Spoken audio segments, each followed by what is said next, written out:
Hey Matt, where did you grow up and what high school and how did your sports teams do there? Well, I grew up in a small town called Derry, New Hampshire, which is actually getting a little bit of popularity now because of the It movie that came out that's based in Derry, Maine, but there's no such thing as Derry, Maine. The town itself was taken from Stephen King as from Derry, New Hampshire, so it's got a little spike in popularity recently, but it's a very small town. It's about an hour north of Boston. And, growing up there, you have a large high school that all the sports teams filter into called Pinkerton Academy. And so, the kind of sports pride is ingrained into you at a young age because all the programs from basketball to football are kind of all feeder programs into Pinkerton Academy. So you get used to playing all over the state, all over the New England region, going from Boston to Portland, Maine to Providence, and facing kind of all the best talent in the area, which obviously would be a good stepping stone to my future aspirations and traveling all over as I do. But as far as the success of our sports teams, some of our younger teams, at state championships in Pop Warner, and then in high school we had a state championship my sophomore year. And I kind of wanted to finish a little bit stronger than we ended up doing, but it's got a great program that still to this day is one of the best in the state. And like I said, was a great kind of platform for what I'd look to do later in life. Did you play sports in college? You mentioned you went to Johnson & Wales, correct? Yeah, that's correct. Well, I was actually, was looking to play basketball at Johnson & Wales my freshman year. The program at Johnson & Wales has definitely developed a lot more since I started going there. It kind of felt like a little bit so far from my high school program, so I didn't really pursue that once I got to Johnson & Wales and focused more on academics.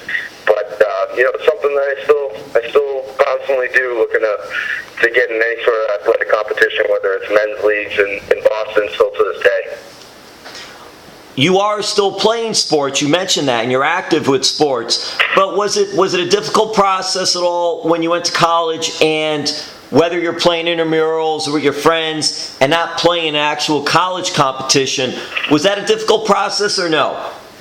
Well, actually, I kind of lend that to why I started wrestling.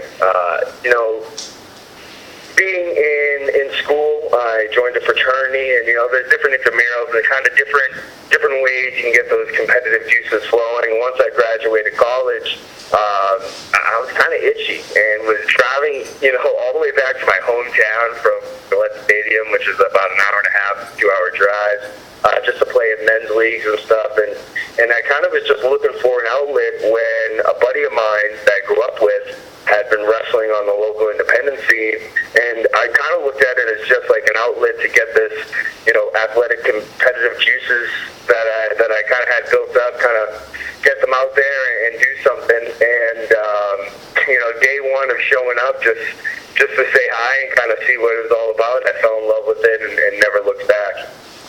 Were you a pro wrestling fan growing up? Oh yeah.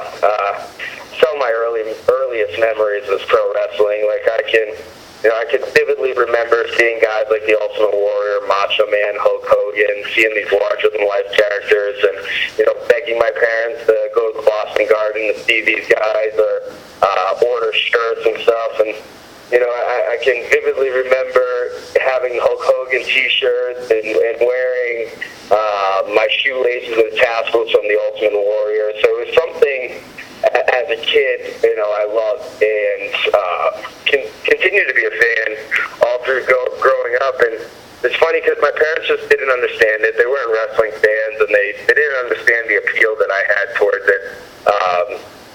And I always thought they thought, when I told them the day that I was going to quit the Patriots and Revolution and kind of pursue wrestling, I thought they would tell me I was crazy. But they ended up supporting me and told me, I only live once, and if this is my dream, to follow it, and they're big supporters of me now.